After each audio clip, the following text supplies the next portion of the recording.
untuk Dokter Joko bergabung bersama kita di live Instagram ini ya Bunda. Bisa nih sambil dibantu sharing-sharing dulu ke bunda-bunda lainnya, karena kita bakal bahas edukasi seputar tumbuh kembang anak. Nah Bunda, kita sambil menunggu lagi ya Dokter Jokonya bergabung, karena tadi sempat ada kendala teknis. Kita coba undang lagi ya. Bunda-bunda boleh nih, Mimin mau sambil sharing-sharing.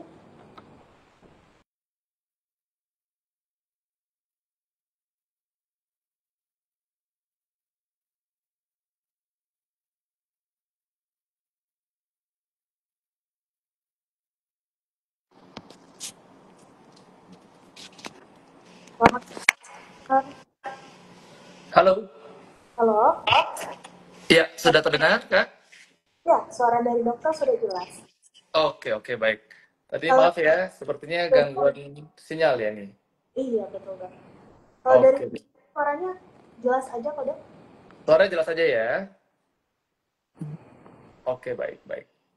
Ya, Mohon izin kita lanjutkan ya dokter. Kembali lagi kita rangkum sedikit nih sama yang tadi udah dibahas. Tadi sempat kita bahas yang pertanyaan pertama mengenai tumbuh kembang anak.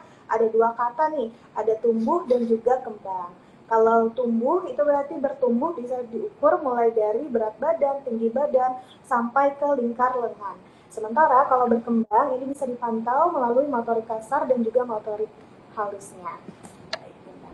Izin ya Bunda, dokternya terkeluar lagi sepertinya nih, Bunda.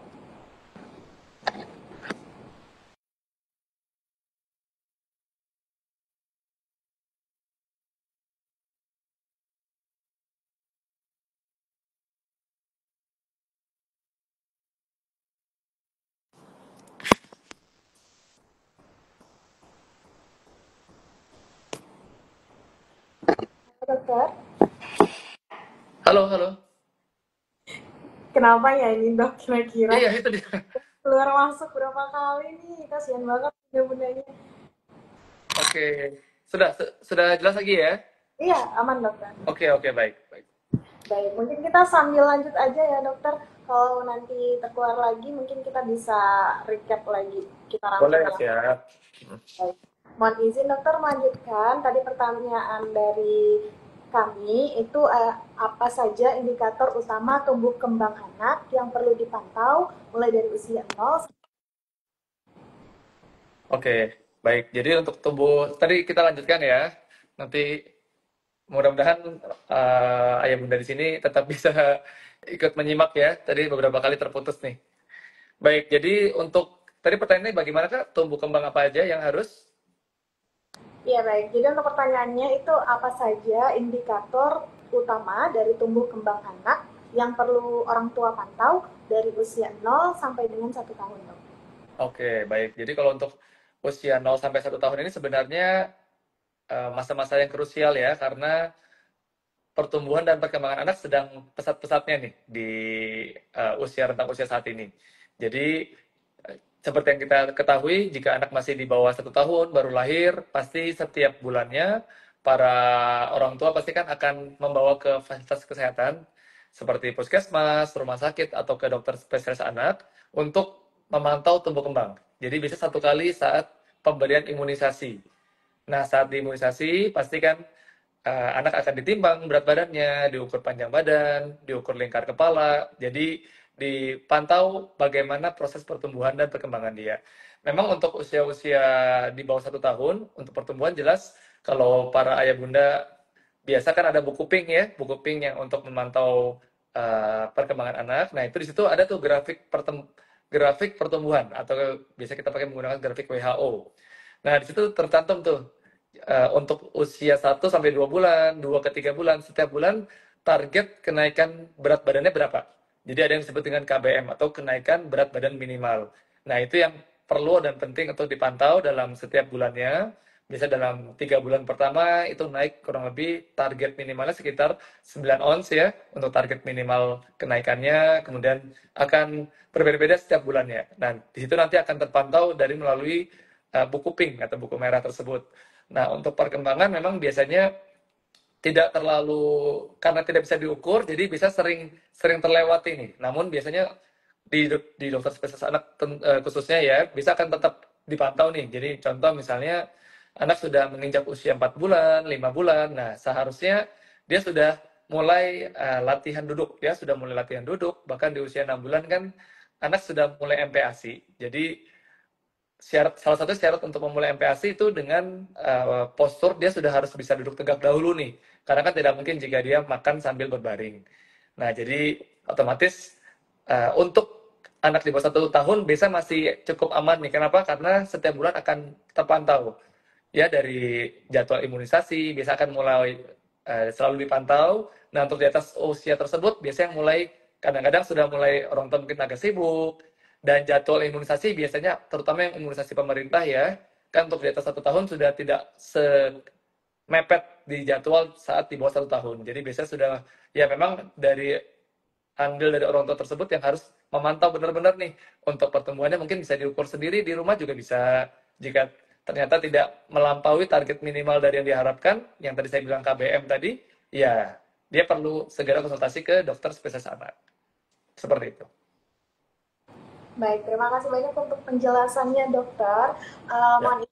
Tadi sempat disinggung juga mengenai buku pink atau biasanya juga kartu menuju kartu sehat kalau nggak salah ya. Ya, KMS ya, betul. Nah itu kan ada kurvanya memang nih dok. Ya, Penting sih kurva pertumbuhan ini karena kan ada banyak juga orang tua yang bilang kalau tumbuh kembang anak itu memiliki kecepatan yang berbeda-beda.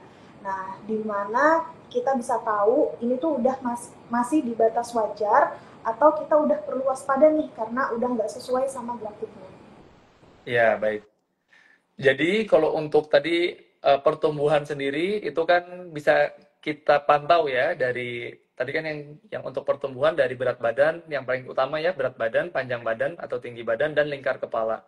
Nah, itu kan semua hal yang bisa terukur. Nah, jadi jika memang orang tua tidak sempat ke dokter spesialis anak, namun ke puskesmas misalnya ya, atau tenaga kesehatan yang lain, dan ketika penimbangan ternyata satu mungkin anaknya kenaikan berat badannya tidak sesuai dari yang diharapkan lah, atau target minimalnya. Sebanyak 2 kali nih tidak naik nih, atau bahkan kalau dari grafiknya kok melandai atau tetap nih, harusnya kan tetap naik terus ya kalau grafik ya. Jika tetap terus, bahkan menyeberang atau melewatin garis di bawahnya, nah itu sudah suatu warning sebenarnya. Jika didapatkan kondisi tersebut ya sebaiknya ya dikonsultasikan ke dokter spesialis anak dahulu ya. Jadi untuk dipastikan apakah memang benar ada suatu permasalahan dari pertumbuhan si anak. Untuk perkembangan sendiri, jadi jika nih nanti sebenarnya ada beberapa kurva perkembangan yang kita gunakan, biasanya kurva perkembangan untuk Denver ya, untuk dokter spesialis anak bisa menggunakan Denver, atau ada juga yang di Vaskes bisa KPSP namanya.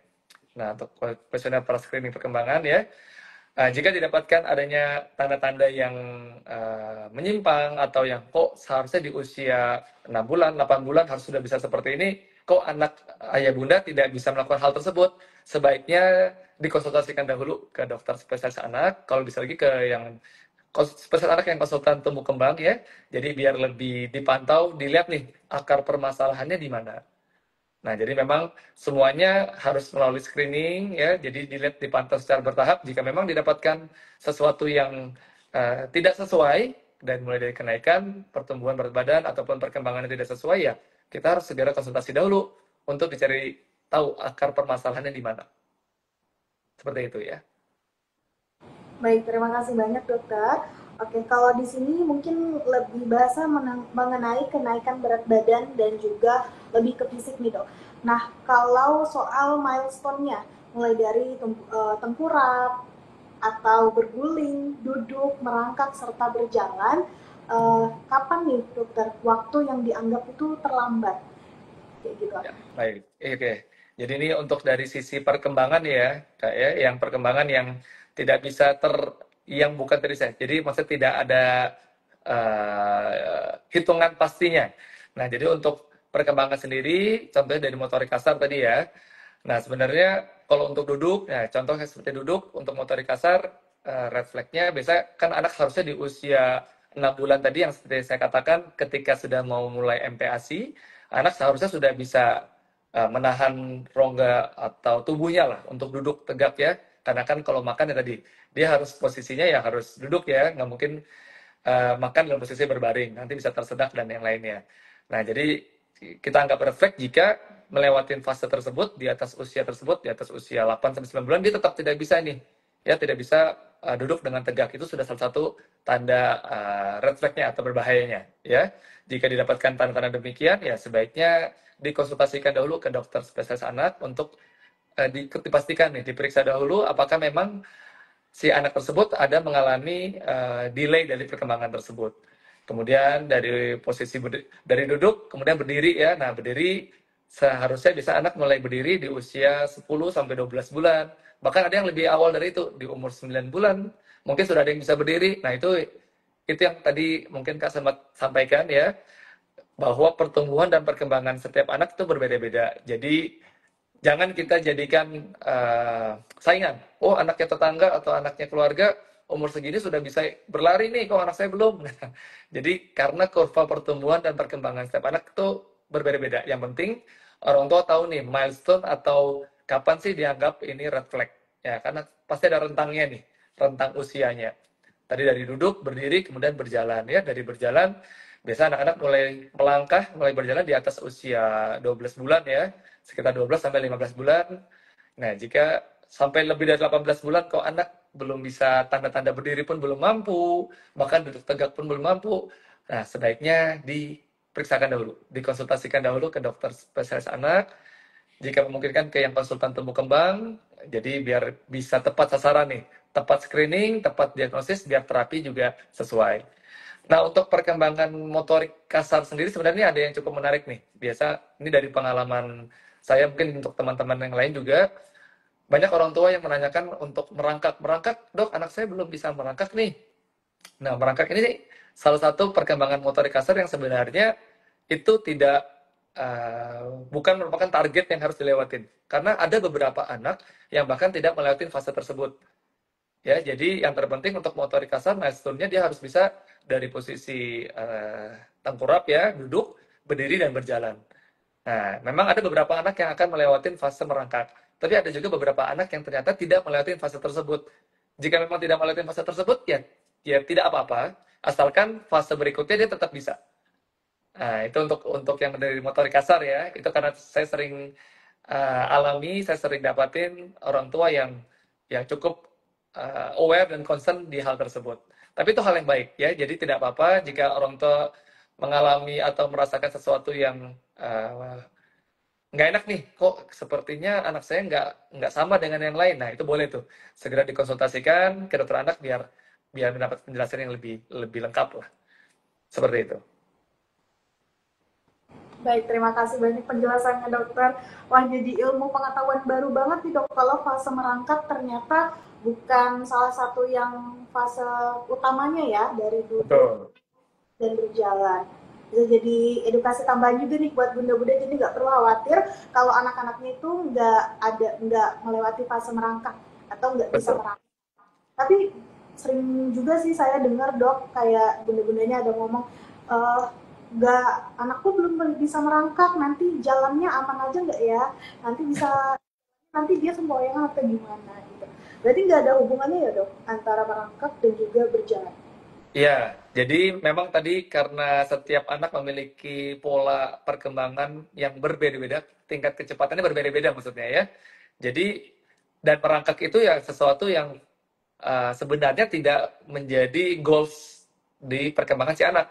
Ya, karena yang utama tadi dia dari tengkurap ya, kemudian latihan duduk, berdiri dan berjalan. Karena sebenarnya merangkak itu ketika nanti si anak beriring bertambah usia nih, dia masuk ke sekolah, sebenarnya merangkak kan juga tidak sampai suatu keharusan ya. Kan nggak mungkin anak masuk ke pagar sekolah dengan merangkak, kecuali dia mungkin di angkatan ya, di divisi yang lain. Tapi kalau pada umumnya kan yang penting dia bisa berjalan, berduduk, ya, duduk dengan tenang di kelas. Nah, itu milestone motorik kasar yang utama. Seperti itu. Baik, dokter. Bisa jadi catatan juga ya Bunda, ada empat, berarti ada empat fase yang memang perlu dilewati sama anak-anak nih dokter ya. Mulai dari fase tengkurap, duduk, berdiri, dan juga kemudian berjalan. Ya, betul. Oke, baik kita izin untuk lanjut lagi ya dokter. Nah, pengen tahu juga nih dok, apa sih penyebab paling umumnya keterlambatan tumbuh kembang anak? Gitu. Oke, baik. Nah, kecepatannya memang berbeda-beda. Apakah ada faktor lain nih dok yang bisa menyebabkan keterlambatan dari tumbuh kembang si kecil ini? Baik, jadi untuk kita jika bahas mengenai tumbuh kembang, seperti yang tadi saya katakan, sebenarnya ini dua hal yang berbeda, ya, namun saling berkaitan. Jadi untuk anak supaya dapat berkembang dengan baik, ya dia tentunya harus bertumbuh dengan baik juga. Ya, begitu pula jika anak mau bertumbuh dengan baik, dia harus berkembang, perkembangan juga harus optimal. Nah, kita bahas mengenai pertumbuhan dulu tadi ya. Pertumbuhan kan tadi dari sesuatu yang bisa diukur nih, dari berat badan, panjang badan, lingkar kepala, ya, bahkan lingkar tangan atas dan yang lainnya. Nah, untuk mendapatkan pertumbuhan yang optimal, ya tentunya si anak, si buah kecil ini harus mendapatkan nutrisi yang optimal juga. Ya, nutrisi yang optimal tentunya jika dalam 6 bulan pertama, seperti yang saya yakin para orang tua juga sudah mengetahui, pasti yang utama yang disarankan adalah ASI. Ya, ASI, kemudian di 6 bulan ke atas, karena kemampuan ASI sudah berkurang, maksudnya dia sudah tidak mampu untuk memenuhi kebutuhan kalori si anak yang terus bertumbuh, terus meningkat, makanya perlu didampingi dengan MPASI. Ya, jadi makanan pendamping ASI harus optimal juga, kemudian supaya pertumbuhannya optimal. Jadi ketika si anak telah mendapatkan nutrisi yang optimal, ya baik dari ASI, dari MPASI yang optimal, otomatis pertumbuhannya akan baik nih. Dari berat badan, dari tinggi badannya juga akan maksimal, lingkar kepala juga akan maksimal. Nah, ketika pertumbuhannya optimal, seharusnya perkembangannya juga akan baik, optimal. Tapi orang tua di rumah juga harus memberikan stimulasi yang optimal ya untuk perkembangan tadi. Karena perkembangan yang optimal dia membutuhkan satu bahan bakarnya, yaitu nutrisi dulu nih. Nutrisinya harus yang optimal dulu, kemudian baru diiringi dengan stimulasi. Ya, stimulasi. Jadi orang tua harus tahu nih step-stepnya bagaimana untuk memberikan memantau perkembangan anak, cara menstimulasinya bagaimana. Nah, jadi ketika yang utama tadi untuk pertumbuhan ya, penuhi nutrisinya dengan optimal. Yang kedua, stimulasi dengan optimal juga. Nah, jangan lupa di zaman now ini yang lagi penting-pentingnya untuk perkembangan, saya selalu titip pesan ke para orang tua atau new moms, new parents ya, untuk di bawah 2 tahun hati-hati ini. Gawai mengintai atau gadget mengintai kehidupan sehari-hari nih. Karena saya yakin di zaman sekarang kita mungkin lebih penting mungkin pegang HP dulu ya ketimbang cari makanan. Yang penting kalau keluar yang penting ada HP di tangan dulu nih. Sekarang apa-apa butuhnya HP ini ya. Mau belanja, mau pesan makan, mau bayar pakai mobile ya semuanya. Nah, karena kemudahan tadi, biasanya orang tua juga akhirnya secara tidak sengaja memberikan. Mungkin bukan sengaja nih sebenarnya memberikan gadget atau gawai ke anak. Mungkin karena ketidaktahuan saja sebenarnya. Nah, namun saya selalu menitik beratkan kepada orang tua yang datang ke saya pasti selalu bilang, jangan lupa anak di bawah 2 tahun hindari dulu semua semua screen time. Jadi bukan hanya HP ya, dari HP, tablet, YouTube, screen time, nonton TV, biasanya, oh ya dok, saya nggak kasih HP, tapi biasa anaknya ikut di samping saya nonton sinetron, nonton TV ini sore hari. Nah, atau anaknya saya dudukin di sofa, dia nonton TV, saya ke belakang ngurus-ngurus yang lain. Nah, itu sebenarnya awal mula biasa saya sebut musuh terbesar dari perkembangan si anak, terutama yang anak di bawah 2 tahun ya. Jadi tumbuh dan berkembang nih dua hal yang sebenarnya berbeda namun saling berhubungan. Baik, terima kasih banyak penjelasannya dokter. Nah, mudah-mudahan bisa jadi catatan juga nih. Tumbuh kembang itu memang berbeda. Untuk tumbuhnya itu kita bisa optimalkan mulai dari nutrisinya, mulai dari ASI dan juga FPASI. Sementara untuk kembangnya ini kita bisa optimalkan dengan stimulasi. Berbicara Ya, tentang stimulasi nih dokter. Nah, izin, seperti apa sih dok contoh-contoh dari stimulasi sederhana yang mungkin bisa dilakukan oleh orang tua di rumah? Dan mulai usia berapa kita bisa stimulasi? Ya, oke, baik. Jadi kalau untuk stimulasi bagaimana yang bisa dikerjakan oleh orang tua di rumah, tadi untuk perkembangan sendiri, kan kita bisa bagi menjadi 4 aspek ya untuk perkembangan yang bisa kita pantau lah ya, mulai dari motorik kasar, motorik halus, kemudian bahasa dan personal sosial. Nah, yang mungkin yang bisa distimulasi ya satu persatu ya. Contoh misalnya dari motorik kasar tadi, ketika anak sudah memang waktunya tadi, ketika menginjak fase-fase, oh dari awal sebenarnya orang tuh sudah bisa nih untuk motorik kasar. Yaitu yang paling mudah dan paling gampang dilakukan itu tummy time. Nah, tummy time ini sangat banyak manfaatnya. Orang tua pun juga bisa mengerjakan dimanapun, di rumah ya, di stimulus, bahkan sebenarnya tummy time sendiri itu sudah bisa diberikan sejak awal, sejak newborn sebenarnya ya. Bisa ketika tali pusat sudah lepas di minggu-minggu pertama, kedua sudah bisa ya dilatih tummy time. Tentunya pasti di awal-awal orang tua jangan langsung berekspektasi ini anaknya baru usia 3 minggu nih langsung ditami-temkan, langsung mengharap anaknya kepalanya tegak, langsung ngopong dadanya, ya itu juga mungkin bayi super ya dia. Jadi jangan berekspektasi terlalu lebih terlalu tinggi juga. Yang jelas orang tua terus memberikan stimulasi atau pembelajaran ke anak. Karena ketika anak diberikan latihan terus ya dari yang awalnya mungkin dia belum bisa nih ngangkat kepalanya 30 derajat, 45 derajat, namun karena terus dilatih, lama-kelamaan dia mulai bisa nih mengangkat menopang dadanya, mengangkat setinggi mungkin 30 derajat, 45 derajat, bahkan hingga nanti 90 derajat.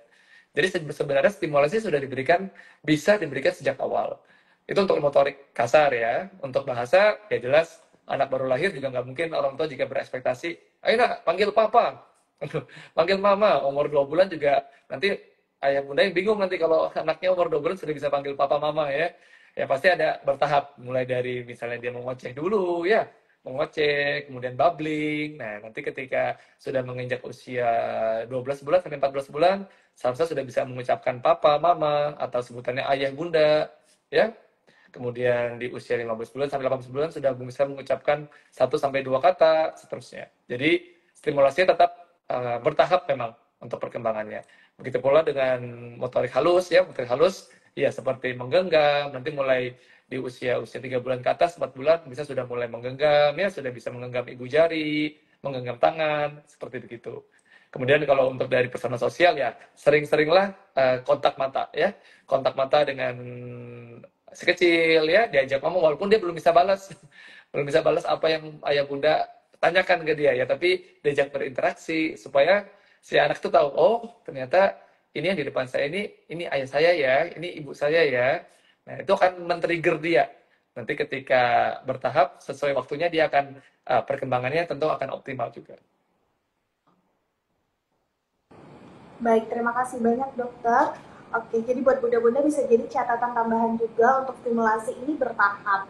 Jadi kalau menaruh ekspektasi berlebih ya kepada anak ayah bunda, tapi bisa dilatih ya dok untuk stimulasinya itu bisa dari newborn. Saat tali Yes. pusat pas sudah mulai bisa selesai. Bahkan Ya, juga ini sudah sering banget nih bahas untuk konten-konten mengenai manfaat tummy time dokter, dan kita juga tahu ada kalau tummy time itu sebenarnya dari kalau misalkan lahiran itu udah ditaruh di posisi di dadanya bunda ya, untuk betul. betul kan dok? Betul sekali. Oke, kita mau lanjut lagi sambil menunggu bunda-bunda bisa mulai diketikkan pertanyaannya. Ya, nanti di sesi Q&A kita akan bacakan satu-satu pertanyaannya, dan jangan lupa kita akan pilih kurang lebih 5 orang penanya terbaik yang akan mendapatkan gift voucher dari Telegram. Kita izin lanjut lagi, dokter. Mungkin tadi ini udah dibahas mengenai red flag-nya. Saya sempat penasaran juga nih dok, tadi sempat disinggung mengenai imunisasi. Nah, mungkin ada beberapa orang tua yang masih pro kontra nih dok mengenai imunisasi. Sebenarnya apakah penting untuk imunisasi ini dok? Dan apakah imunisasi yang tidak lengkap bisa mempengaruhi tumbuh kembangnya si kecil? Baik. Ya, tadi untuk bertumbuh dan berkembang dengan optimal tentunya tidak luput dari satu dari nutrisi ya, dari ASI, MPASI, dan juga jangan lupa untuk imunisasi ya. Karena imunisasi sendiri itu sangat penting ya untuk diberikan kepada buah hati kita, mulai dari bahkan dari sejak lahir pun sudah diberikan untuk imunisasi sendiri. Biasanya kalau jika lahir di puskesmas atau di rumah sakit pasti akan diberikan, kalau ibunda tahu, hepatitis B. Nah, yang disuntikan di paha itu sudah langkah awal imunisasi ya, dan juga poliotetes juga diberikan bisa saat setelah lahir ya. Kemudian dari 1 bulan BCG, 2 bulan ada DPT, PCV dan rotavirus sampai seterusnya. Jadi imunisasi sendiri sangat penting. Dia tidak mencegah 100%. Jadi mungkin banyak orang tua atau masyarakat di luar sana yang masih tadi kan Kak bilang mungkin kurang serak atau tidak memberikan imunisasi karena takut A, B, C, yang bisa anaknya lagi sehat-sehat diberikan imunisasi malah terkena penyakit A misalnya ya. Itu hanya mitos-mitos saja sebenarnya. Tentunya tetap pemberian imunisasi masih sangat penting, yaitu untuk memberikan proteksi kepada si kecil supaya si anak tadi tidak gampang sakit, ya, terutama kepada penyakit-penyakit yang sudah ada imunisasinya nih, yang sudah diberikan imunisasinya. Nah, jadi karena itu sangat berpengaruh ke pertumbuhan dan perkembangan. Coba bayangin anaknya ayah bunda, jika misalnya nih tidak diberikan imunisasi, misalnya imunisasi PCV ya, PCV kan diberikan bertahap nih dari usia 2 bulan sudah bisa diberikan, bahkan ada boosternya nanti di usia 12 bulan. Ternyata si kecil ini terkena penyakit yang seharusnya bisa dicegah atau diberikan proteksi lebih tinggi dengan imunisasi, contohnya dengan imunisasi PCV. Anaknya terkena pneumonia nih. Tentunya jika anak sakit dengan pneumonia yang berat misalnya ya, sampai dia sesak, membutuhkan terapi nebulisasi, injeksi, rawat inap. Ketika anak sakit pasti akan mengganggu pertumbuhan dan perkembangan dia secara nggak langsung nih.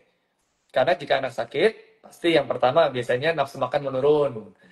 Kemudian anaknya jadi rewel. Jangankan anak-anak deh, mungkin kita sebagai orang dewasa pun kalau lagi sakit pasti nggak nafsu makan nih. Nggak nafsu makan, jadi uring-uringan, diranjang, nggak jelas ya, mager. Begitu pula anak, ya pasti dia jadi nggak mau makan, minumnya berkurang, otomatis ya berat badan pasti akan turun nih. Dari berat badan, lama-lama jika kronis, panjang badan atau tinggi badan juga akan berdampak. Nah, jika bahan bakar berat badan turun nih, nggak optimal karena intake-nya kurang, ya perkembangan pasti secara nggak langsung juga akan terganggu. Karena tadi yang saya bilang, anak untuk berkembang menjadi perkembangan optimal nih, dia butuh satu nutrisi dan stimulasi. Nutrisi ini ibarat kayak bahan bakarnya dia. Asupan makanan lah, itu dia butuh tuh supaya anak tersebut bisa berkembang dengan baik.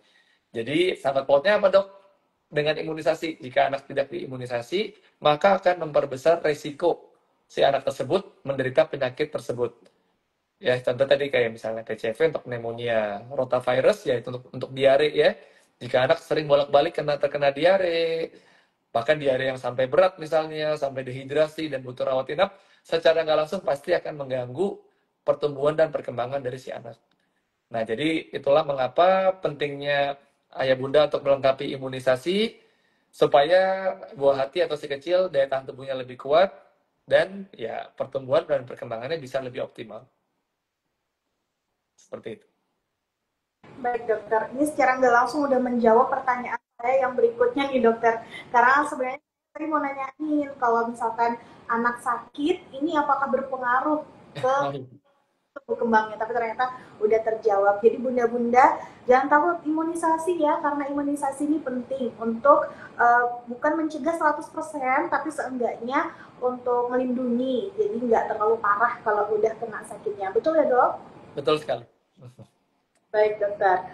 Untuk pertanyaan selanjutnya nih dokter, tadi kita udah tahu juga mengenai red flagnya untuk tumbuh kembang anak. Kira-kira dokter di saat apa kita nih udah harus tersadar dan kapan anak ini harus kita bawa ke spesialis tumbuh kembang atau ke fisioterapi?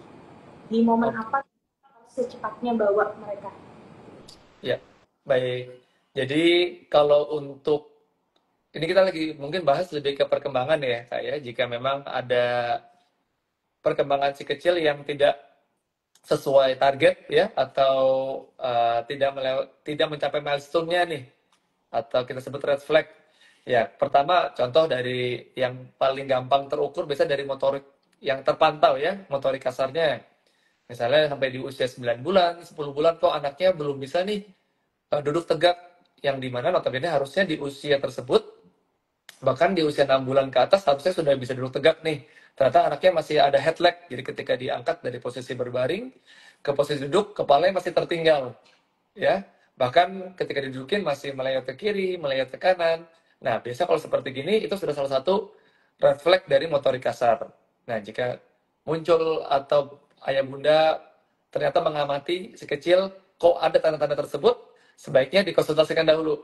Tadi yang seperti saya bilang, jika memang bisa bertemu dengan dokter spesialis anak yang konsultan tumbuh kembang itu jauh lebih baik.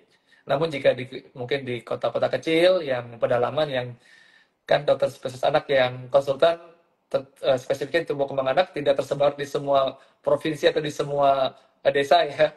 Jadi minimal ke dokter spesialis anak dulu deh. Jadi biar teman-teman ayah bunda punya anak bisa dipantau dulu nih. Apakah memang benar kekhawatiran ayah bunda memang suatu hal yang perlu dilakukan tindakan segera. Nah, jika didapat hal tersebut, ya segera konsultasilah ke tenaga medis, ke dokter spesialis anak. Contoh berikut, misalnya untuk dari segi bahasa, kan tadi harusnya di usia 12 sampai 14 bulan sudah bisa nih mengucapkan kata papa, mama, atau ayah, bunda. Ternyata sampai usia 18 bulan masih belum bisa nih. Bahkan dipanggil namanya tidak menoleh, acuh tak acuh, kontak mata tidak ada. Nah, itu sudah salah satu warning ya. Segera carilah ke dokter spesialis anak ya, tumbuh kembang, atau ke general pediatrician ya, dokter spesialis anak yang umum juga. Seharusnya semua dokter bisa nih untuk melihat, oh ternyata memang anaknya ayah bunda ini ada sesuatu nih, ada sesuatu delay nih, perkembangannya ada yang terlambat. Nah, segeralah dilakukan terapi ya.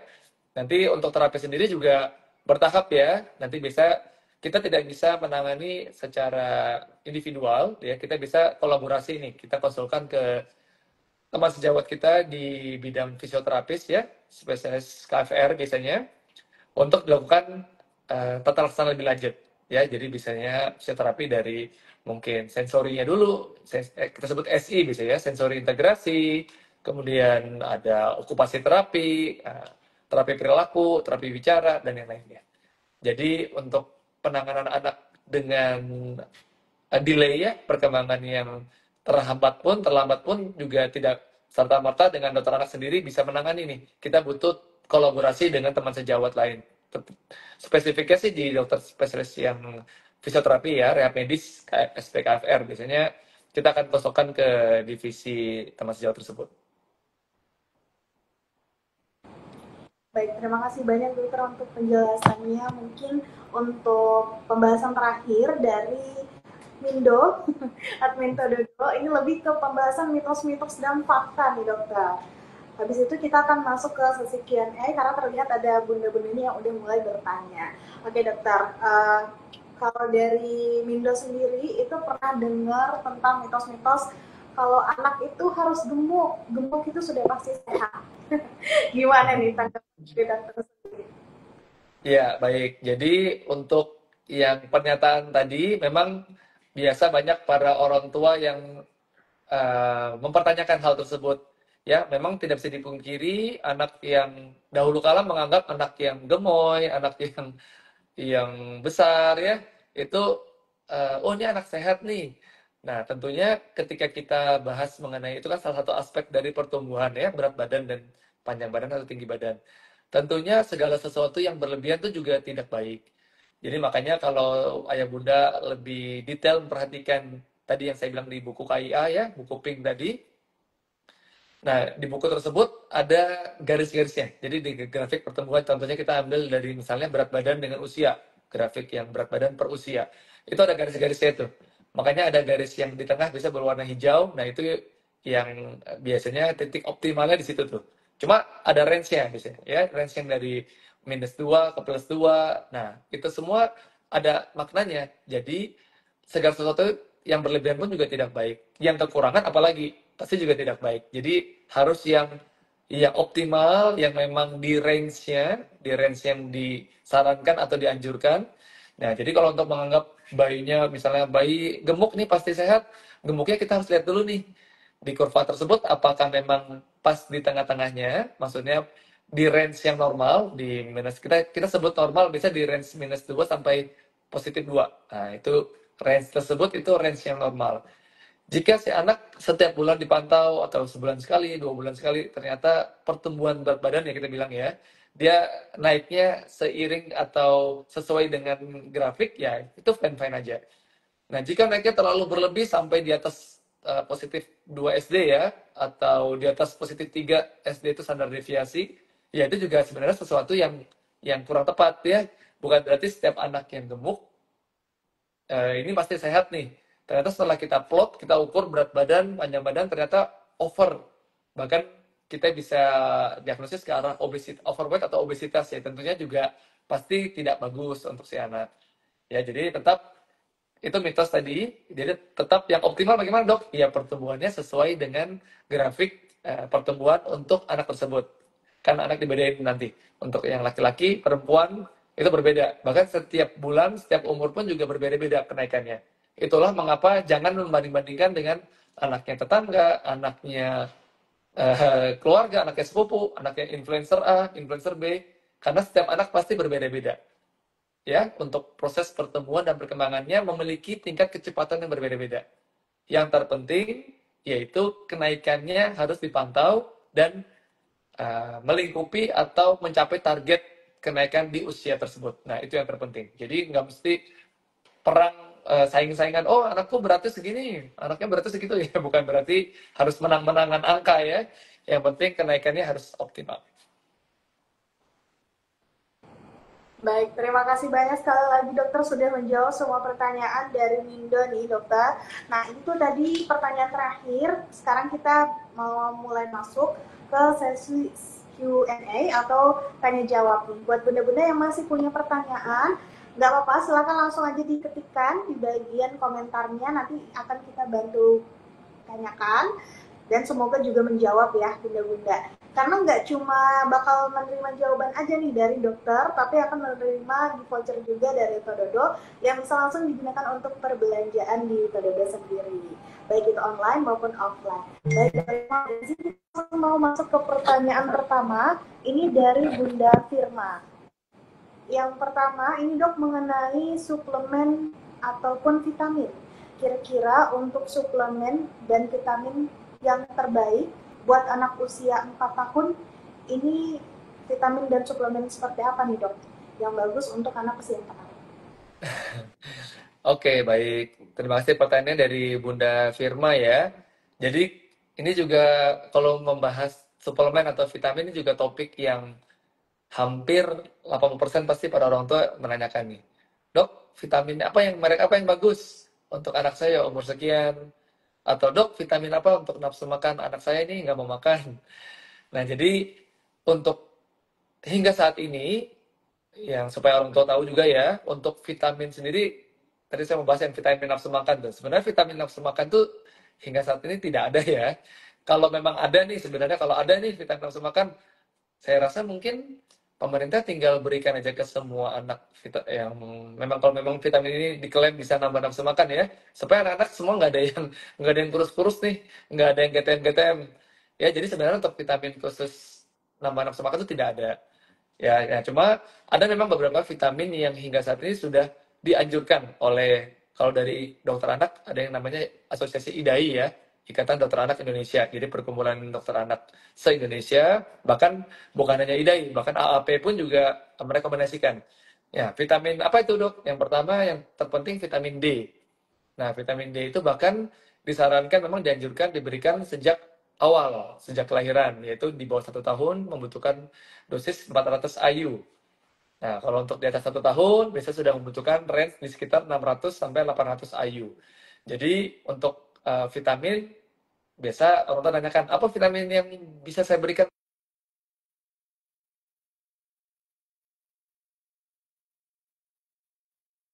Vitamin zat besi. Halo, suara kedengaran? Mat hilang sebentar suaranya dok, tapi Oh, udah. oke. Okay. Oh, baik, baik. Jadi untuk vitamin kedua ya, itu zat besi. Zat besi itu juga direkomendasikan, terutama untuk anak di bawah 2 tahun. Untuk anak yang lahir cukup bulan, biasanya di atas 4 bulan sudah disarankan pemberian zat besi, ya dosis suplementasi. Jadi dosis yang memang diberikan untuk diberikan ke semua anak nih, terlepas dia dari lahirnya mungkin diberikan makanan ASI, minuman ASI, atau minuman sulfur, itu tetap direkomendasikan diberikan dosis suplementasi. Berbeda dengan dosis terapi ya, kalau dosis terapi biasanya dosisnya lebih tinggi. Namun dosis terapi bisa kita berikan ketika memang sudah ada hasil-hasil lab, hasil labnya sudah keluar nih. Oh dari hasil lab ternyata memang kadar Hb-nya turun, kadar zat besinya turun. Nah itu yang memang kita berikan dosis terapi namanya. Tapi namun kalau tanpa hasil lab, untuk memberikan dosis suplementasi itu semua boleh diberikan. Ya, tentunya ya ada batasan-batasan. Contoh misalnya jika sedang sakit, anaknya demam tinggi, ya jangan diberikan vitamin zat besi ya, karena nanti takutnya malah bisa memperberat kondisi penyakit tersebut. Makanya pentingnya harus dikonsultasikan dulu nih ke tenaga medis ya, ke dokter anak biar bisa dihitungkan dosisnya. Karena setiap anak berbeda-beda dosisnya.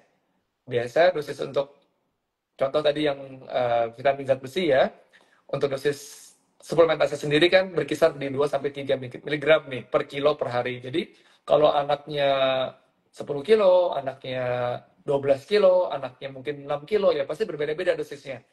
Makanya harus dikonsultasikan dulu nih, diperiksa dulu, ini anak tersebut membutuhkan dosis yang mana, suplementasi atau yang dosis terapi nih. Nah, jadi berbeda-beda ya. Tadi vitamin D sudah, zat besi sudah, sama yang sebenarnya sudah masuk program pemerintah nih. Jika ayah bunda rutin atau rajin membawa ayah anak si buah hati kecil ke posyandu atau puskesmas, bisa ada diberikan vitamin A. Nah, vitamin A kan gratis juga dari pemerintah, memang sudah subsidi. Ya, yaitu 6 bulan sekali, biasa di bulan Februari dan bulan Agustus. Nah, itu vitamin-vitamin yang memang hingga saat ini sudah dianjurkan atau rekomendasikan oleh Ikatan Dokter Anak Indonesia. Yang lain itu selain itu seperti probiotik, zinc, sekarang lagi marak DHA, itu hingga saat ini sebenarnya tidak diwajibkan atau tidak direkomendasikan karena sebenarnya vitamin-vitamin tersebut seharusnya bisa tercukupi dari asupan harian si kecil. Jika nutrisinya intake-nya cukup nih, dari karbonnya, protein, lemaknya tercukupi semua, mineral-mineral tercukupi, sebenarnya tambahan-tambahan tadi tidak diwajibkan. Namun pada kondisi-kondisi khusus, misalnya anaknya memang lagi sedang sakit, ya membutuhkan support atau bantuan dari luar, suplemen luar, ya suplemen-suplemen tersebut boleh diberikan. Nah, namun sekali lagi itu tergantung dari setiap anak, berbeda-beda ya untuk dosis dan kondisinya. Jadi sebaiknya sebelum memberikan konsultasikan dulu ke dokter spesialis anak ya, ke masing-masing DSA ayah bunda, DSA kepercayaan ayah bunda untuk menanyakan ini anaknya ayah bunda optimalnya diberikan dengan vitamin apa dan dosisnya berapa. Karena pasti berbeda-beda tergantung kondisi. Baik, terima kasih jawabannya dokter. Semoga menjawab pertanyaan dari Bunda Firma tadi ya. Jadi yang utamanya itu Bun ada vitamin D, kemudian ada zat besi dan juga vitamin A. Kalau Ya, mau tambah jangan FOMO ya Bun, jangan langsung tiba-tiba betul. konsultasi Betul sekali. spesialis anaknya ya. Oke, Ya. semoga jawab Bunda Firma. Kita mau lanjut lagi. Ada pertanyaan selanjutnya dari Bunda Erwinda.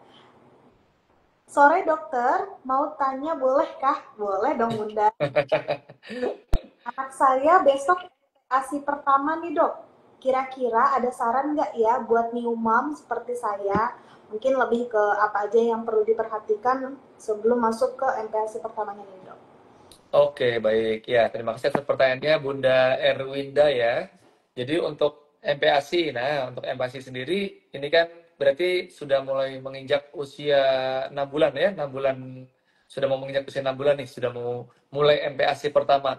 Untuk anjuran sendiri, Ayah Bunda bisa mengikuti anjuran yang ada di buku KIA ya, yang aku anjuran dari Kemenkes atau WHO biasanya ya.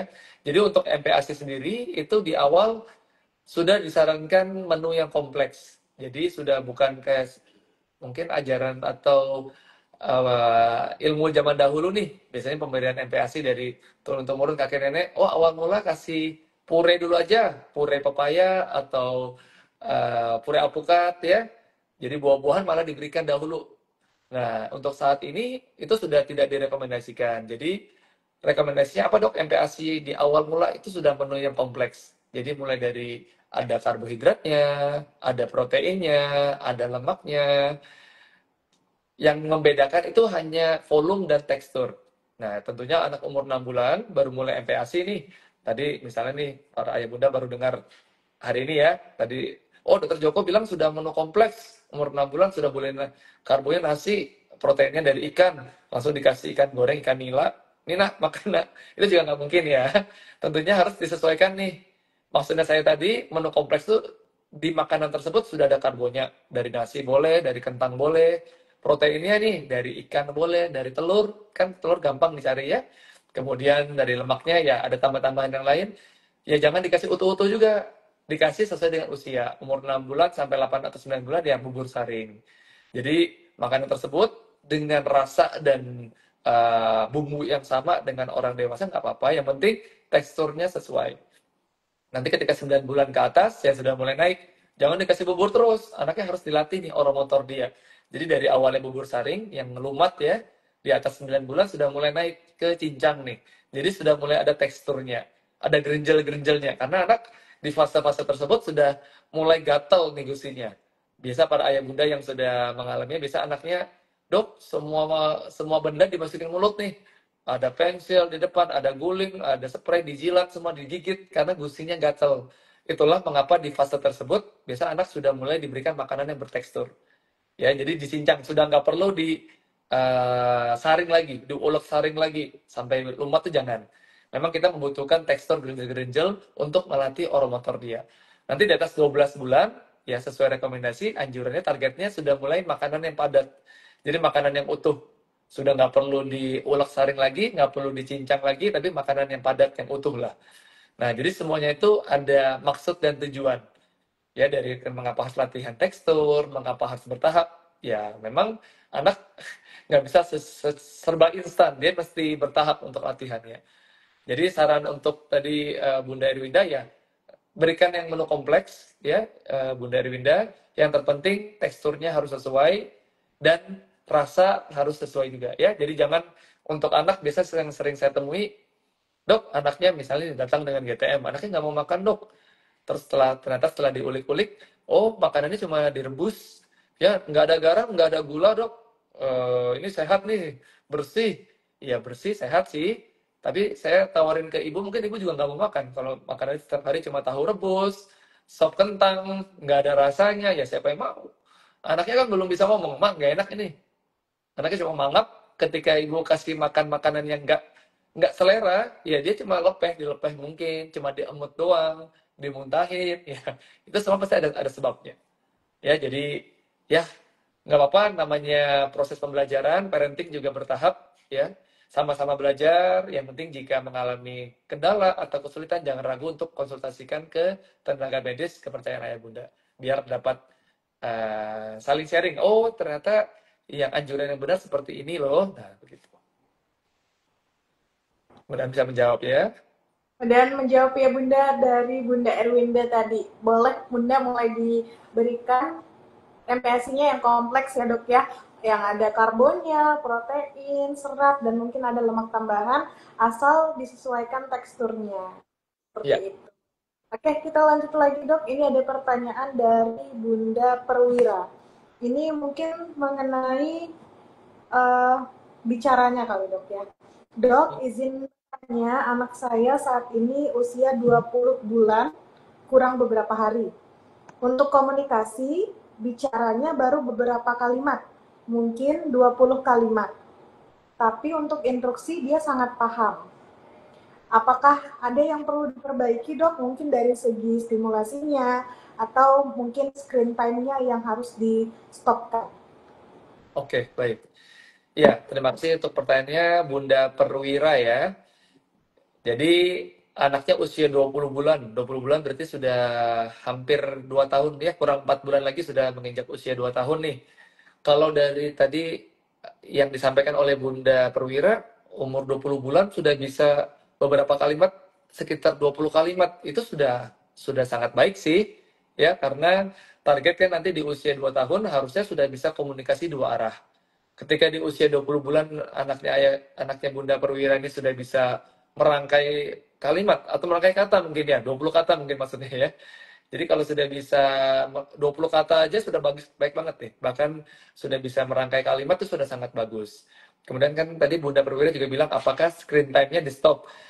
Iya, jadi untuk di bawah 2 tahun kan memang anjuran dari IDAI, anjuran dari rekomendasi dunia pun AAP juga memang kan di bawah 2 tahun itu tidak dianjurkan anak dikenalkan screen time atau gawai gadget ya.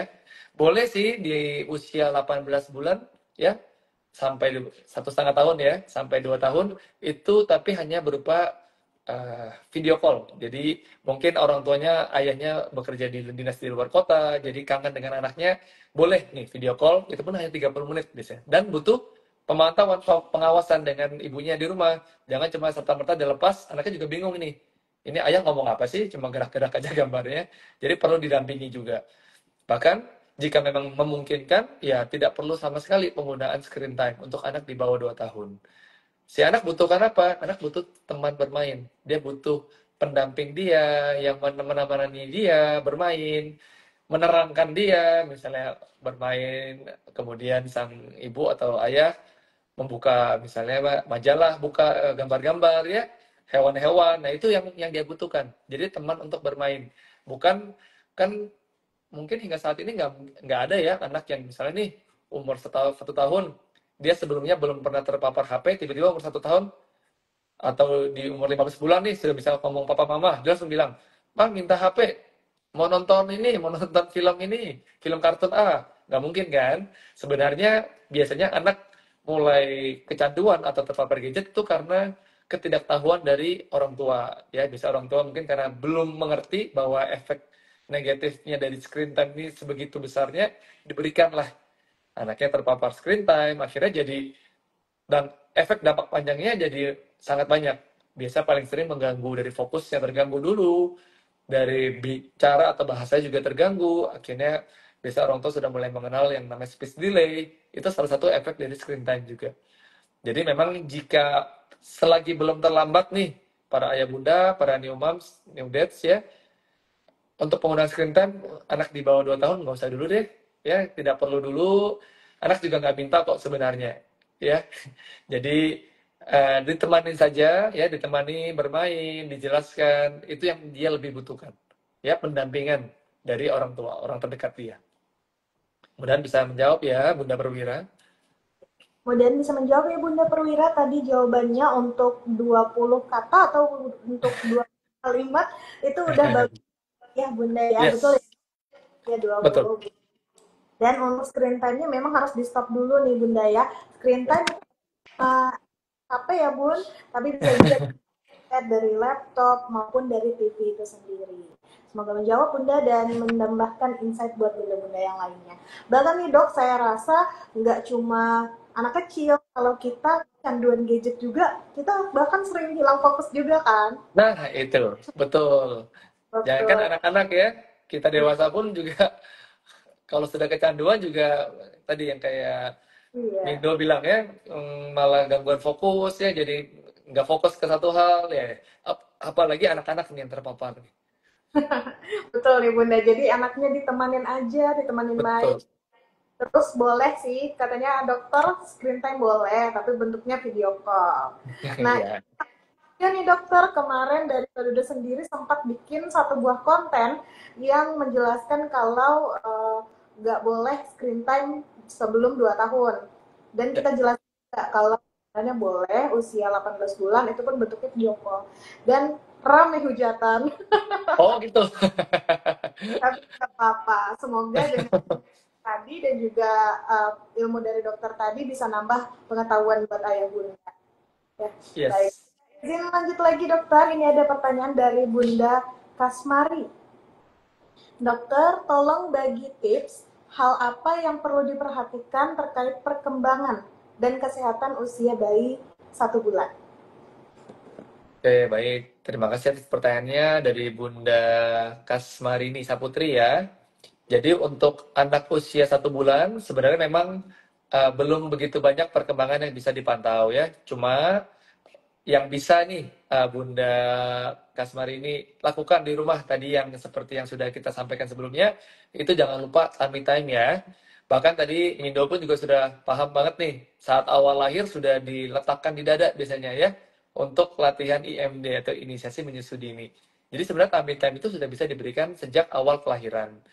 Jadi ya tadi, tapi yang mau saya titip pesan jangan sampai tadi orang tua atau para bunda tentunya di awal-awal latihan tummy time nih, lagi semangat nih, oh harus tummy time, terus berekspektasi terlalu tinggi. Anaknya baru usia 2 minggu, 3 minggu, 1 bulan, langsung ayo nak, mama tolong kopkan kamu, tolong terapkan, angkat kepalanya nak. Ya belum bisa pasti ya, karena dia belum begitu kuat. Dia bisa angkat 30 sampai 45 derajatnya sudah sangat baik gitu. Tentunya perlu bantuan ya. Jika nanti ayah bunda merasa kesulitan dalam melatih tummy time, bisa nih konsultasikan ke tenaga medis atau ke dokter spesialis anak ya. Nanti akan bisa kita lihat dulu nih kondisi anaknya, kita ajarkan stimulusnya bagaimana untuk tummy time supaya bisa lebih optimal. Mulai disanggu dadanya, ditopang ya dengan tangannya ya, perlahan lah. Perlahan-lahan semakin bertambahnya usia pasti biasanya si anak ya sudah mulai lebih kuat ya, otot lehernya, otot bahunya ya sudah bisa mulai mengangkat kepalanya lebih tegak lagi. Jadi itu mungkin yang utama tummy time jangan lupa. Terus untuk kebutuhan nutrisinya ya tentunya jika memang memungkinkan dan memang sang ibu tidak ada kendala atau sudah tidak sedang sakit, jangan lupa diberikan ASI ya, mudah-mudahan ASINya lancar juga karena itu yang tadi saya bilang nutrisi dan bahan bakar yang diperlukan setiap anak untuk berkembang dengan baik. Jadi untuk percuma jika stimulasinya maksimal nih, oh latihan tummy time 1 hari misalnya berjam-jam nih, tapi ternyata nutrisinya nggak optimal. Kenaikan BB-nya ternyata tidak bagus nih, tidak sesuai. Ya, dia nggak ada bahan bakarnya. Bahan bakarnya kurang cukup nih untuk dia latihan. Kayak anggap tentara nih, dia butuh latihan ya dia butuh ransum ya, dia butuh makanan, dia butuh senjata. Nah, itu. Jadi semua saling berhubungan. Seperti itu. Mudah-mudahan bisa membantu ya Bunda Kasmar ini. Baik, semoga menjawab ya Bunda Kasmari. Itu tadi penjelasan dari dokter mengenai apa yang perlu diperhatikan, terutama dari segi perkembangannya ya dok, bisa mulai dilatih, distimulasi dari tummy time. Oke, Ya. dokter kita lanjut. Mungkin ini bisa jadi salah satu pertanyaan terakhir juga sebelum kita akhiri kebersamaan kita. Atau nanti kalau ada bundanya masih mau bertanya, nih boleh ya. Nih, ada pertanyaan dari Bunda Ngo underscore May underscore Chen. Dok, gimana caranya mengatasi anak yang makannya diemut atau dipendam di dalam mulut yang lama? Tapi dok, nonton ataupun enggak sama aja. Oh berarti bundanya nih sambil nyuapin anaknya kadang dikasih nonton nih mungkin dok. Oh ya, baik. Oke. Terima kasih atas pertanyaannya dari Bunda Ngomeichen ya. Jadi tadi mungkin sudah sempat kita bahas sedikit nih tentang saat bahas MPASI ya. Anaknya kok makannya diemut atau dia zaman now biasa bahasanya GTM ya. Gerakan tutup mulut nih, bahasanya ibu-ibu zaman now nih. Jadi anak yang terlahir nih itu sebenarnya tidak ada yang memang didoktrin nih. Contoh anak baru lahir nih langsung, oh ini anak ini pasti nanti di umur 8 bulan dia akan GTM bu. Atau anak ini baru lahir nih, anak ini di umur 1 tahun pasti akan GTM. Itu tidak ada.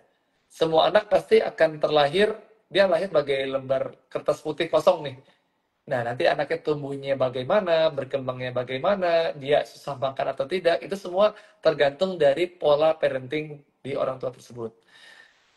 Tadi, anak akan melepeh, dia nggak susah makan dok, atau GTM, makanan disembur terus, dimuntahin, itu pasti ada sebabnya. Bayangin, biasa mungkin anak kalau dilepeh ini mungkin masih usia, tadi nggak disampaikan ya, anaknya usia berapa ya? Tidak ada ya. Jika kita anggap aja misalnya anak di bawah 1 tahun nih, umur 10 bulan atau 11 bulan, maka dilepeh terus dok. Yang pertama, anak umur segitu dia belum bisa nih, belum bisa ngomong, mak makanannya gak enak, atau mak ini makanannya terlalu lembek, nggak suka, mak ini kurang garamnya, ini kurang penyedapnya, kurang gulanya, anak belum bisa ngomong nih. Ibu bayangin, ibu jadi bayi lagi nih, jadi anak, terus Atau ibu posisikan nih si bayi tersebut sebagai ibu, ya. Ibu kalau makannya lahap, makannya enak, nggak ada no drama-drama, kalau apa? Satu, kalau harus lapar dulu. Yang kedua, harus makanannya enak. Enak menurut versi ibu.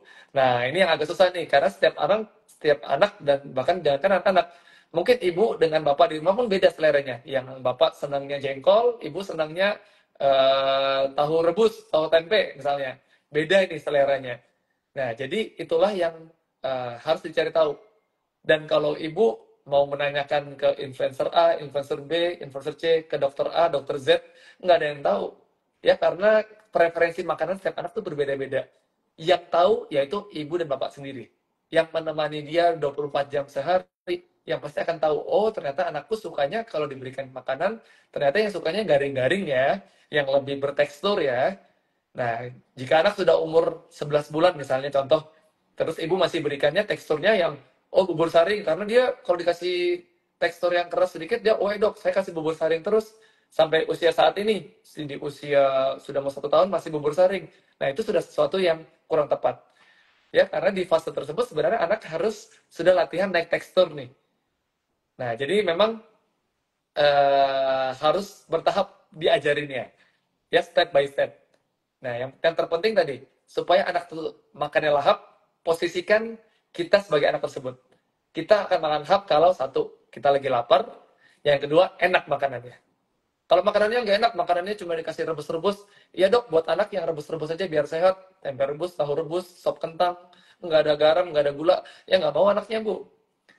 Ya, coba bisa sering juga nih, Mindo, saya temui di praktekan ya, anaknya sudah umur 1 tahun ke atas nih, kan harusnya sudah bisa makan makanan yang utuh ya. Orang tuanya cerita, dok, anak saya kalau saya kasih makan makanan rumah nggak mau dok, selalu tutup mingkem. Terus saya tanya, bu, kalau ibu lagi makan di luar sama ayah nih, makan di restoran A atau restoran B, pesan yang wangi-wangi nih, mie goreng, nasi goreng, rawon, anaknya ngiler nggak? Iya dok, anaknya mau lahap kalau makan di luar. Nah itu dia, anaknya lahap kalau makan di luar. Berarti yang kurang tepat di mana nih? Iya di menu makanan di rumahnya. Mungkin bumbunya kurang sedap, kurang enak, atau tadi teknik feeding rules-nya mungkin kurang tepat. Yaitu kan anaknya harus diposisikan lapar dulu nih, harus ada jedanya, jangan nonstop susu, cemilan makan, susu, cemilan makan. Kapan perutnya kosong, kapan laparnya, itu yang paling sering menyebabkan anak jadi GTM, atau tadi makanan dilepeh terus. Ya, tapi saran saya untuk Bunda Mumeican tadi, coba deh konsultasi ke dokter anak dulu, ya, ke dokter anak terdekat, biar dicari tahu akar permasalahannya di mana. Biasanya pasti ada salah satu sumbernya nih, entah dari faktor kekenyangan kah, atau dari jenis makanannya yang nggak selera buat si anak. Demikian, mudahan bisa menjawab ya. Oke, baik dok. Nah, sepertinya bundanya ada nambahin komen lagi nih dok dari Oh bunda. iya, gimana? Katanya usia anaknya 3 tahun lebih. Nggak Oh iya, dilepok, tapi makanannya diemut. Dan dia tunggu sesuka hatinya, jadi dikunyahnya sesuai dia mau. Jadi pas disuapin, di diamin aja tuh di mulut, nggak dikunyah gitu. oke. Oh iya, bahkan ada ibu Bunda Bunda Meichen bilang kalau lagi lapar, nah itu, kalau dia lagi lapar makannya lahap. Nah, itu salah satu kuncinya. Jadi harus cari momentum nih. Kapan si anak tersebut lapar? Taunya kapan, Dok? Ya para ibunda di rumah yang tahu. Ya, pola makannya, jadwal makannya bagaimana. Nah, apalagi dia terus Bunda juga bilang ya, lahap apalagi kalau makannya, nah ini suki bang. Waduh, enak tuh ya. Jangan anak-anak, mungkin Bunda sama ayahnya juga doyan itu ya. Jadi harus enak dulu dan makanannya harus sesuai selera si anak. Ya, harus enak dulu dan kondisinya harus pas lagi lapar. Jangan lagi kenyang ya dijejelin makanan ya nggak mau, pasti tutup mulutnya. Ya, dia nggak mau cuma diemut doang, cuma diambil sarinya aja, seperti gitu. Jadi pasti ada permasalahan atau problemnya dan setiap anak beda-beda. Nggak perlu mencontoh influencer A, influencer B, kasih makan A nih, kasih makan A, kasih makan B, karena pasti nggak tentu, nggak pasti cocok nih dengan anak ayah bunda. Harus dicari tahu dulu dan dicoba satu persatu. Baik, terima kasih banyak dokter untuk penjelasannya. Semoga tadi sudah menjawab ya Bunda untuk keseluruhan pertanyaan dari Bunda Ngomenchen tadi Ya, mengenai Bunda perlu dicari tahu dulu rasa makanannya apakah sudah sesuai dengan preferensi anaknya, kemudian mungkin dari segi tekstur, dan apakah anaknya sedang lapar atau masih kenyang sebenarnya nih. Oke, baik. Bunda-bunda mohon izin, ini kita satu pertanyaan lagi terakhir ya. Habis itu kita closing karena waktunya udah menunjukkan hampir jam 7 malam gitu ya. Wih. Bunda sudah bertanya. Mungkin ini ada pertanyaan. Dokter, saya izin rangkum dua pertanyaan tapi agak berbeda topik, apa boleh, Dok? Boleh, boleh, silakan. Baik. Yang pertama itu dari Bunda Egi. Bundanya tanya, apakah boleh untuk bayi usia 10 bulan diberikan temulawak? Oke. Kemudian di Bunda Ria, ini bundanya tanya, anaknya usia 5 tahun tapi susah makan sayur. Mulai dari MPASI saat usia 3 tahun masih mau makan sayur. Tapi semakin besar, malah nggak mau makan sayur. Solusinya gimana nih, Dok? Jadi ada dua, Dok. Pertama, apakah boleh temulawak untuk bayi usia 10 bulan? Dan gimana atasi solusi anak-anak yang mulai susah makan sayur? Iya, oke baik. Terima kasih atas pertanyaannya dari Bunda Egi dan Bunda Ria ya. Jadi ini dua pertanyaan ini menyangkut di MPASI ya, makanan pemberian makan lah, kesulitan makan ya. Jadi untuk temulawak sendiri itu boleh-boleh saja diberikan. Cuma untuk usia 10 bulan tadi ya, kalau dikasih temulawak kan juga tidak mungkin kalau makan temulawak yang utuh gitu ya. Biasa temulawak sepengetahuan saya diolah ya, diolah jadi makanan. Jadi mungkin ingredientsnya ada kandungan temulawak itu boleh-boleh saja. Tidak ada larangan, silakan diberikan. Ya, cuma kan nggak mungkin ya untuk anak umur 10 bulan sudah diberikan temulawak utuh gitu kan. Sepertinya nggak mungkin ya. Setahu saya itu biasa di eh, sebagai bumbu ya, bumbu atau makanan bahan-bahan pendamping untuk membuat suatu menu. Itu boleh-boleh saja. Tidak masalah ya, boleh diberikan silakan. Itu untuk yang pertanyaan temulawak ya. Kemudian untuk yang pertanyaan Bunda Ria tadi mengenai anaknya yang susah makan ya, susah makan sayur. Nah, sebenarnya kalau seperti ini juga ini individual ya. Jadi preferensi setiap anak juga berbeda-beda. Nah, tapi tadi kalau nggak salah disampaikan saat awal-awal masih mau ya, sampai usia 3 tahun masih mau, kemudian setelah itu sudah mulai nggak mau. Nah, biasanya memang anak tuh juga dia like and dislike. Maksudnya apa dok? Ya anak umur segitu, apalagi umur 5 tahun ya, dia sudah bisa preferensinya sudah bagus nih. Dia sudah bisa milih. Beda kalau anak masih tadi yang seperti yang kita sampaikan umur 4 bulan, 5 bulan, nggak mungkin dia bilang, "Ma, minta nasi Padang." Umur 5 bulan cuma oe-oe aja. Minumannya masih cair ya, antara ASI, ya dikasih ASI atau susu ya. Nah, kalau umur 5 tahun dia sudah pintar pasti nih, dia sudah tahu nih mana makanan yang menurut dia enak. Nah, mungkin solusinya sayurnya jangan dikasih yang polosan. Kalau kayak contoh sayur rebus, misalnya brokoli rebus atau sayurnya cuma no bumbu, no bahan-bahan penyedap lain, mungkin anaknya akan terasa pahit ya. Jangankan anak-anak, Bunda, bahkan orang dewasa pun, saya ada teman atau keluarga yang bahkan memang hingga dewasa pun juga nggak bisa nih makan sayur-sayuran. Itu hal yang ya lumrah dan wajar ya. Karena anak semakin bertambahnya usia, dia sudah bisa preferensi. Dia sudah tahu mana yang menurut dia enak, mana yang menurut dia nggak enak. Solusinya bagaimana dok? Mungkin Bunda bisa memberikan cita rasa yang berbeda di sayur tersebut. Tentunya kalau sayurnya polosan, kayak tadi sayur kangkung atau brokoli rebus, yang plain rasanya nggak ada rasa ya, ya dia nggak mau pasti. Tapi coba sayurnya dibuat yang lebih tasty, lebih tasteful. Contoh kayak sayur-sayur kalau di restoran-restoran diberikan yang bentukan sudah ada bumbunya ya, kayak nasi capcay misalnya, sayur capcay. Nah, itu kan sudah cita rasanya tinggi lah. Harusnya mungkin anak akan lebih tertarik. Jadi intinya coba bermain di rasa deh, di rasa dari makanan tersebut. Untuk saat ini kan sayur ya, sayurnya dibuat rasa yang lebih strong ya, tergantung preferensi anak. Biasanya anak akan lebih suka dengan menu-menu makanan yang baru. Saya yakin para bunda di rumah pasti lebih jago, lebih ahli dibanding saya dalam perkara meracik makanan nih. Buat menu A, menu B, kasih makanan ini, kasih snack ini. Saya yakin para bunda di rumah pasti lebih jago. Silakan berkreasilah. Ya, yang terpenting jangan sampai anaknya bosan kalau makanan itu doang, rasanya itu doang. Ya pasti anak nafsu makan juga nggak akan maksimal. Mudahan bisa menjawab ya. Baik, semoga menjawab ya Bunda pertanyaan dari Bunda Egi dan juga Bunda Ria tadi. Dokter mohon izin, satu pertanyaan terakhir lagi boleh nggak dok? Ini ada Boleh, pertanyaan silakan. menarik banget nih dari Bunda Info, saya dari Bunda Indah mungkin ini namanya ya. Iya. Dok, apakah betul jika kita jeda waktu makan dalam waktu yang lama tanpa memberikan snack kepada anak, anak bisa terkena GERD? Soalnya lagi rame nih dok dibahas di sosial media. Oke, baik. Terima kasih atas pertanyaannya Bunda Indah ya. Jadi pertanyaannya apakah jika dijeda ya, jeda dalam waktu yang lama, terus anaknya bisa muncul GERD. Sebenarnya GERD sendiri itu kan gastroesophageal reflux disease ya, jadi aliran balik dari asam lambung. Nah, sebenarnya asam lambung sendiri itu kan setiap individu, jangan kan bukan hanya di orang dewasa ya, di anak pun juga pasti ada, karena asam lambung itu penting untuk mencerna makanan, ya mencerna makanan yang masuk ke dalam sistem pencernaan setiap orang, setiap individu.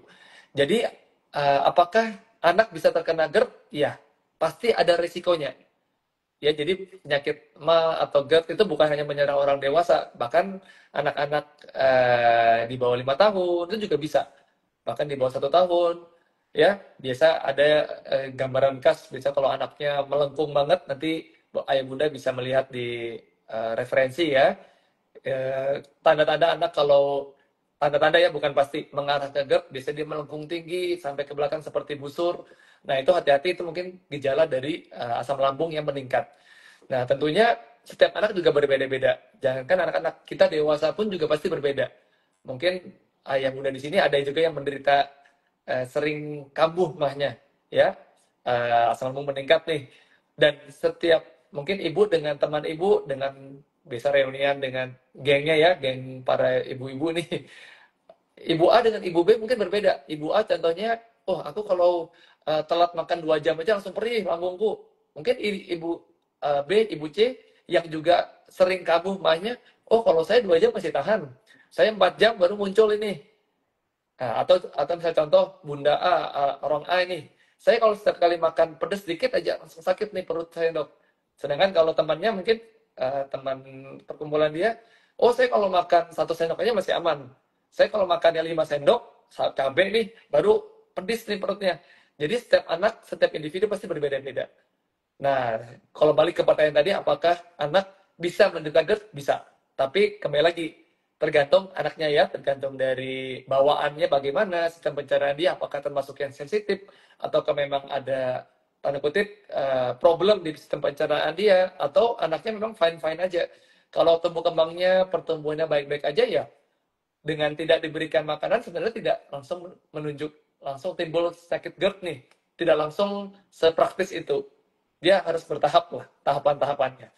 Tapi kalau pertanyaannya apakah bisa, bisa ya, bisa. Dan tapi tidak serta merta oh anak saya nggak saya kasih makan 4 jam nih dok, sekarang begini GERD ini dok GERD. Jadi sebelum mendiagnosis dini sendiri, coba deh dikonsulkan dulu ke dokter anak terdekat ya, biar dipastikan permasalahannya di mana.